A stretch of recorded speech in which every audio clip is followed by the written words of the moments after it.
ನಾವು ಗೆದ್ವಿ devil cinema ನೋಡಿ ಅಭಿಮಾನಿಗಳು ಹಂಚಿದ ವಿಮರ್ಶೆಗಳು. ದರ್ಶನ್ ಅವರಿಗೆ ಈ ಗೆಲುವು ಬಹಳ ಮುಖ್ಯವಾಗಿತ್ತು. ಅವರು ಜೈಲಿನಲ್ಲಿ ಇರುವಾಗ ಚಿತ್ರ ರಿಲೀಸ್ ಆಗಿದ್ದರಿಂದ ಪ್ರಚಾರ ದೊಡ್ಡ ಸವಾಲಾಗಿತ್ತು. ಆದರೆ ಅಭಿಮಾನಿಗಳು ಸ್ವತಃ ಮುಂದಾಗಿ ಸಿನಿಮಾಗೆ ಪ್ರಚಾರ ಮಾಡಿದ್ದಾರೆ. ಈಗ ಚಿತ್ರಕ್ಕೆ ಬರುತ್ತಿರುವ ಪಾಸಿಟಿವ್ ವಿಮರ್ಶೆಗಳು ಅವರ ಸಂತೋಷವನ್ನು ಇನ್ನಷ್ಟು ಹೆಚ್ಚು ಮಾಡಿದೆ. ಇಂದು ಬಿಡುಗಡೆಯಾದ ದರ್ಶನ್ ನಟನೆಯ ಡೆವಿಲ್ ಚಿತ್ರ ಈಗ ಅಬ್ಬರಿಸುತ್ತಿದೆ. ಏಕಪರದೆ ಚಿತ್ರಮಂದಿರಗಳಲ್ಲಿ ಜನರು ಮುಗಿಬಿದ್ದು ಸಿನಿಮಾ ನೋಡುತ್ತಿದ್ದಾರೆ. ಹಲವೆಡೆ ಮುಂಜಾನೆ 6:30ಕ್ಕೆ ಮೊದಲ ಶೋ ಏರ್ಪಟ್ಟಿದ್ದು, ಮೊದಲ ಶೋ ನೋಡಿ ಬಂದ ಫ್ಯಾನ್ಸ್ ತಮ್ಮ ವಿಮರ್ಶೆಗಳನ್ನು ಸಾಮಾಜಿಕ ಜಾಲತಾಣದಲ್ಲಿ ಹಂಚಿಕೊಂಡಿದ್ದಾರೆ. ರೇಣುಕಾಸ್ವಾಮಿ ಕೊಲೆ ಪ್ರಕರಣದಲ್ಲಿ ದರ್ಶನ್ ಜೈಲಿನಲ್ಲಿರುವ ನಡುವೆ ಚಿತ್ರ ಬಿಡುಗಡೆಯಾಗಿದೆ. ಮಾಸ್ ಡೈಲಾಗ್ ಟ್ವಿಸ್ಟ್ಗಳ ಒಳಗೊಂಡ ಕಥೆಯಿಂದ ನಿರ್ದೇಶಕ ಮಿಲನ ಪ್ರಕಾಶ್ ಅಭಿಮಾನಿಗಳನ್ನು ಖುಷಿಪಡಿಸಿದ್ದಾರೆ.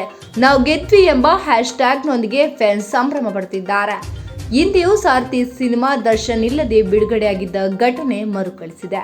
ಕಾಟೇರ ಸಿನಿಮಾ ಅಭಿಮಾನಿಗಳ ಜೊತೆಗೆ ಫ್ಯಾನ್ಸ್ ಆಡಿಯನ್ಸ್ ಮಧ್ಯೆ ಹಿಡಿತ ಸಾಧಿಸಿದೆ. ಅದೇ ರೀತಿ ಡೆವಿಲ್ ಕೂಡ ಎಲ್ಲರಿಗೂ ಇಷ್ಟವಾಗ್ತಿದೆ ಎಂಬ ಆರಂಭಿಕ ಪ್ರತಿಕ್ರಿಯೆಯಿಂದ ಸ್ಪಷ್ಟ. ಫ್ಯಾನ್ಸಿಗೂ ಜೈ, ಫ್ಯಾಮಿಲಿ ಆಡಿಯನ್ಸ್ಗೂ ಜೈ ಎಂದು ಫ್ಯಾನ್ಸ್ ಪೋಸ್ಟ್ ಮಾಡುವುದನ್ನು ಕಾಣಬಹುದು. ದರ್ಶನ್ ಅವರ ಎಂಟ್ರಿ, ನಟನೆ ಎಲ್ಲೆಡೆ ಕೊಂಡಾಡಿದ್ದಾರೆ. ಆರಂಭಿಕ ವಿಮರ್ಶೆಗಳು ನೋಡಿದರೆ ದರ್ಶನ್ ಅಭಿಮಾನಿಗಳಿಗೆ ಇದು ಹಬ್ಬದ ಊಟದಂತಿದೆ.